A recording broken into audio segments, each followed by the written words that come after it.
Krishna.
खुशनसीब है अयोध्या से राम शरण आगे का प्लीज हमारे आरएसएस हेड महाराज सुरेश बगाड़िया जी से रिक्वेस्ट करना चाहूंगी, कृपया आगे बढ़े। वाव, गीता जयंती महोत्सव की इतनी खूबसूरती से शुरुआत हुई है। मैं प्लीज शौविक दास गुप्ता जी से रिक्वेस्ट करना चाहूंगी कि सभी का सम्मान हो। महाराष्ट्र नहीं मना यहाँ पे शिवाजी महाराज और अहिल्याबाई होलकर को डेडिकेट कर रहे हैं आज का कार्यक्रम। अभी थोड़ी देर में रामकृष्ण मिशन राजकोट से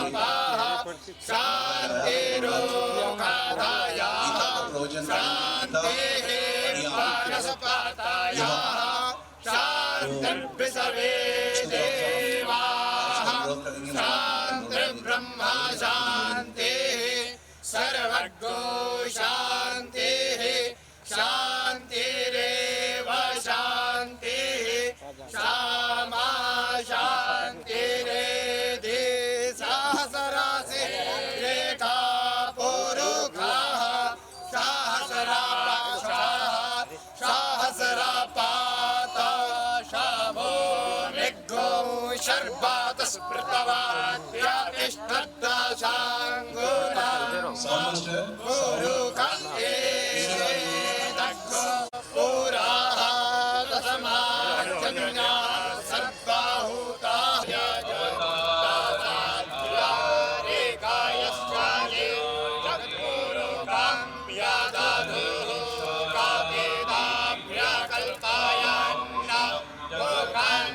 जिसको हम जेड जनरेशन कहते हैं।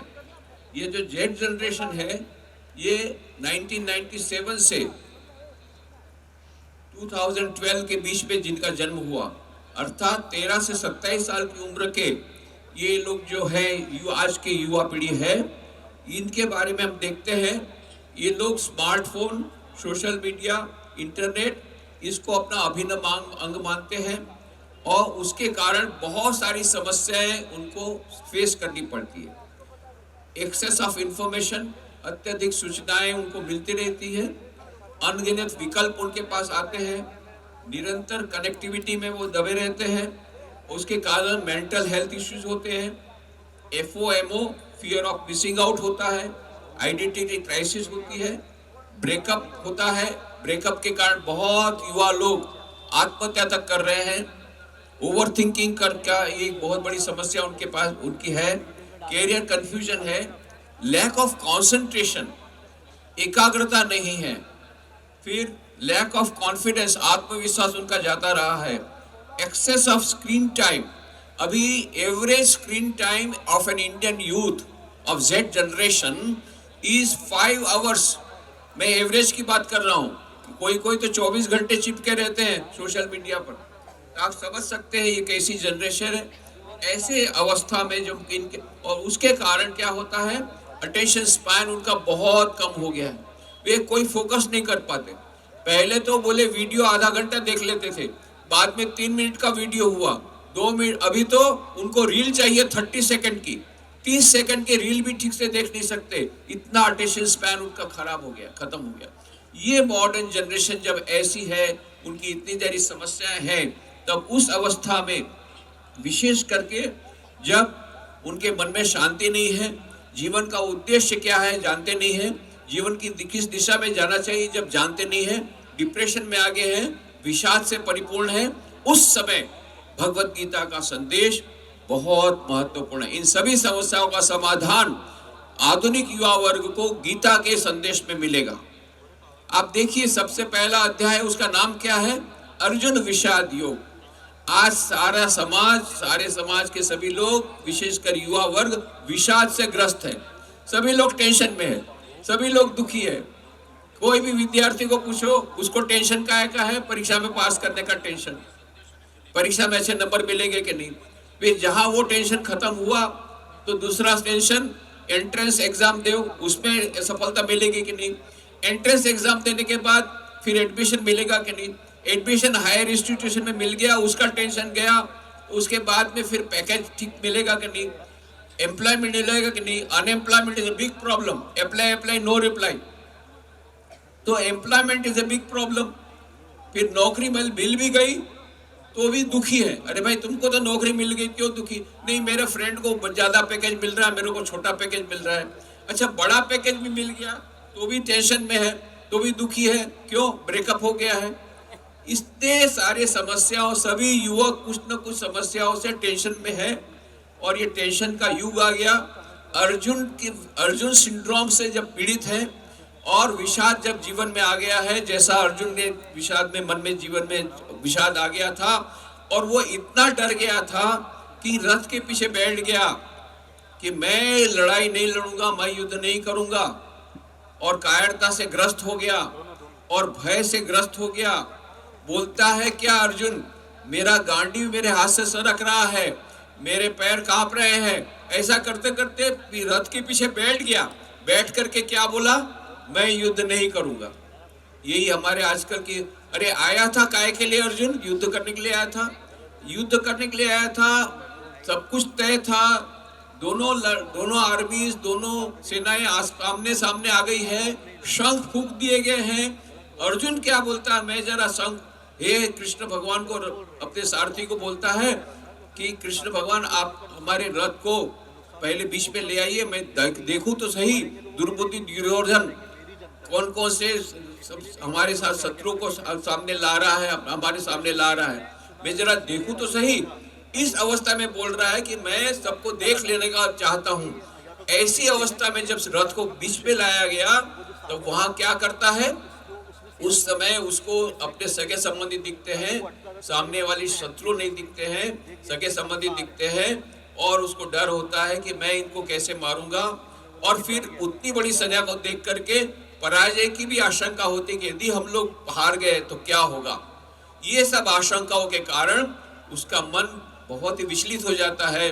बोलता है मैं युद्ध नहीं करूंगा, बैठ जाओ। समझ जाइए कैसी अवस्था, क्योंकि अर्जुन के ऊपर सारा युद्ध का दारोमदार था पांडवों की ओर से।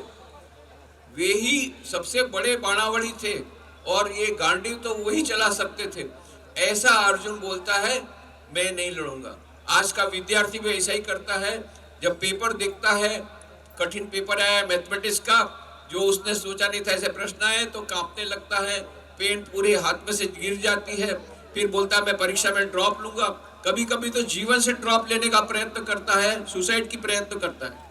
सुसाइड कितना बढ़ रहा है युवा वर्ग में, सुसाइड की संख्या बढ़ रही है, सिजोफ्रेनिक पेशेंट बढ़ रहे हैं, not only in developing countries but also in developed countries, so called developed countries, जिनको हम विकसित देश देते हैं, वहां भी युवा वर्ग आत्महत्या कर रहा है। आत्महत्या बहुत बढ़ रही है, मेंटल पेशेंट बढ़ रहे हैं, ड्रग एडिक्शन बढ़ रहा है। ये सब समस्याएं जो आई है, इसके कारण जो विषाद आ गया है, वो टेंशन का युग आ गया है। उस समय भगवान श्री कृष्ण ने क्या कहा अर्जुन को? द्वितीय अध्याय में हम देखते हैं, द्वितीय अध्याय में भगवान श्री कृष्ण ने अर्जुन को संबोधन करके कहा, कुतस्वा कशबलमिदं विस्मय समुपस्थितम अनार्य जुष्टम आस्वर्ग्यम अकीर्तिकरम अर्जुन। हे अर्जुन, तुझे ऐसी कुबुद्धि इस ऐसी समय में विषम स्थिति में तुमको क्यों आई? और फिर जो कहा श्लोक, अत्यंत महत्वपूर्ण श्लोक उन्होंने कहा, क्लैब्यमास्मगमः पार्थ नैतत्त्वैवोपपद्यते क्षुद्रम हृदय दौर्बल्यम त्यक्तोत्तिष्ठ परंतप। हे परंतप, उठ, खड़े हो जा, नामर्द मत बन, ये तुझे शोभा नहीं देता। नामर्द के समान क्या बात करता है? भगवान श्री कृष्ण ने ऐसी कटु वाणी कही जिससे अर्जुन तिलमिला गया, और यही श्री कृष्ण चाहते थे। भगवान श्री कृष्ण एक बहुत बड़े साइकोलॉजिस्ट, वो जानते हैं उसको न्यूरोसिस नाम का रोग हो गया है अभी, वो उसको शॉक थेरेपी चाहिए, इसे शॉक ट्रीटमेंट उन्होंने दिया। क्या कहा? क्लेपियम, नामर्द जैसी बात करता है, का पुरुष की जैसी बात करता है, कायर्स बनकर बात करता है, बोलता मैं युद्ध नहीं करूंगा। और फिर क्या कहा? हृदय की तुच्छ दुर्बलता को फेंक, दूर फेंक दे और खड़े हो जा युद्ध करने के लिए। ये आह्वान श्री कृष्ण अर्जुन को कहते हैं, और फिर धीरे धीरे समझाते हैं अर्जुन को, और फिर आखिरी में अर्जुन युद्ध करता है और वो पांडव जीतते हैं। ये लंबी कहानी है महाभारत की। उसी के भीतर में यह गीता का अमर संदेश दिया गया है। वह अमर संदेश मानो उपनिषदों का निचोड़ है। सर्वोपनिषदो गावो दुग्धा गोपाल नंदन पार्थो वत्स सुधीर भुक्ता दुग्धम गीता अमृतम महत्। सारे उपनिषदों का सार यह गीता का अमृत है। और उपनिषद में क्या कहा? क्या कहा? एष सर्वेषु भूतेषु, कठोपनिषद में कहा गया, एष सर्वेषु भूतेषु गुणो आत्मा न प्रकाशते दृश्यते त्वग्रया बुद्धिया सूक्ष्मया सूक्ष्मदर्शिभिः। प्रत्येक मनुष्य के भीतर में दिव्य आत्मा विराजमान है, पर वो दिखता नहीं है। दिखता नहीं तो कैसे हम मानेंगे कि वो है? दृश्यते, किसी किसी ने उसके दर्शन किए। किसने दर्शन किए? दृश्यते त्वग्रया बुद्धिया सूक्ष्मया सूक्ष्मदर्शिभिः, जिसकी बुद्धि अत्यंत सूक्ष्म है, उन्होंने उसके दर्शन किए हैं। यह जो आत्मा है, दिव्य आत्मा, उसमें अनंत शक्ति विराजमान है। उस अनंत शक्ति का आह्वान भगवान श्री कृष्ण अर्जुन में करते हैं। यही आह्वान स्वामी विवेकानंद ने किया जब शिकागो विश्व सभा में गए।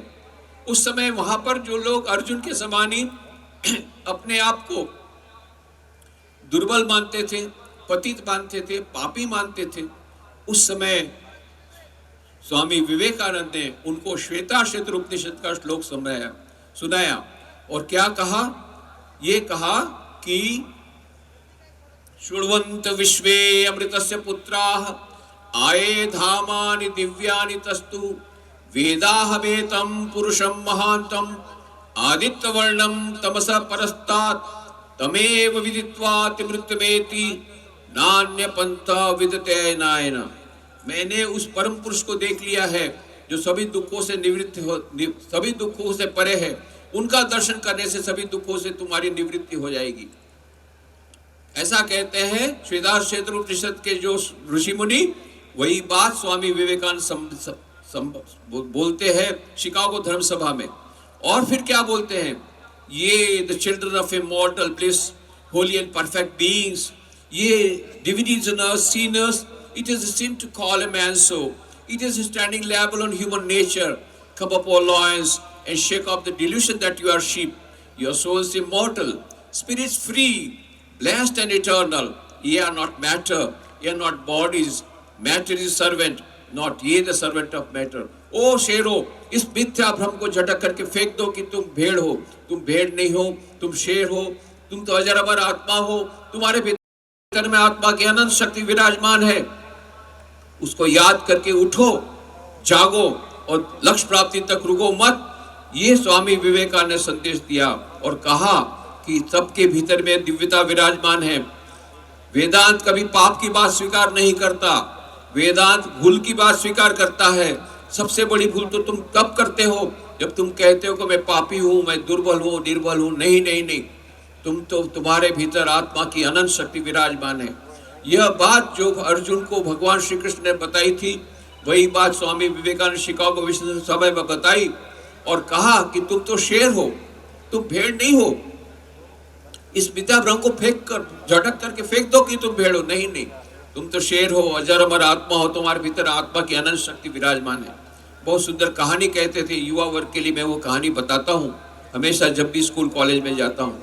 एक शेरनी जंगल में से जा रही थी और एक भेड़ों के झुंड को पार करने के लिए शेरनी ने छलांग लगाई, तो वो उस समय गर्भवती थी, उसके गर्भ में छोटा सा बच्चा था, छोटा सा भेड़ था, भेड़ का छोटा सा शेरनी का बच्चा था। वो भेड़ के झुंड में गिर गया और शेरनी तो उस पार जाकर के गिरी, बेहोश हो गई, फिर तड़फड़ाने लगी और फिर मर गई। क्यों? क्योंकि वो गर्भपात हो गया था। अब ये शेरनी का बच्चा रोने लग गया। क्यों? क्योंकि उसकी माँ मर गई थी। भेड़ों की माँ को दया आ गई।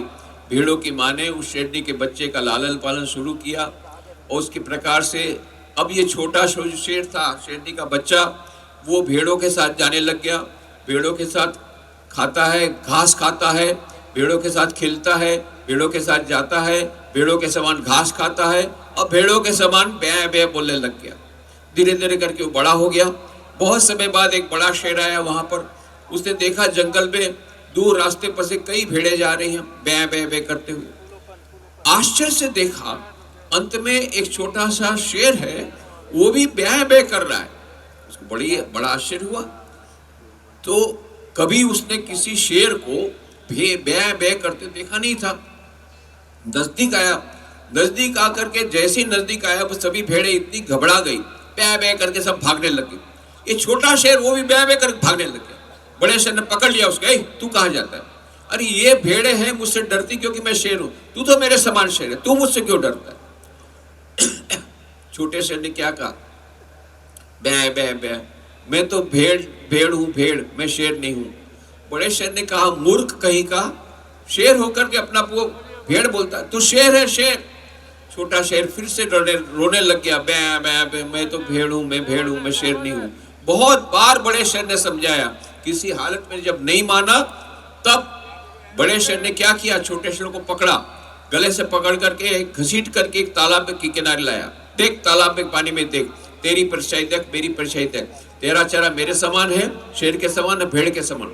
और तब छोटे शेर ने देखा, अरे मेरा चेहरा तो भेड़ के समान नहीं है, मेरा चेहरा तो शेर के समान है। बड़े शेर ने कहा, अब तू समझ गया तू शेर है, चल अब तो जंगल में आ, जंगल का राजा बन जा।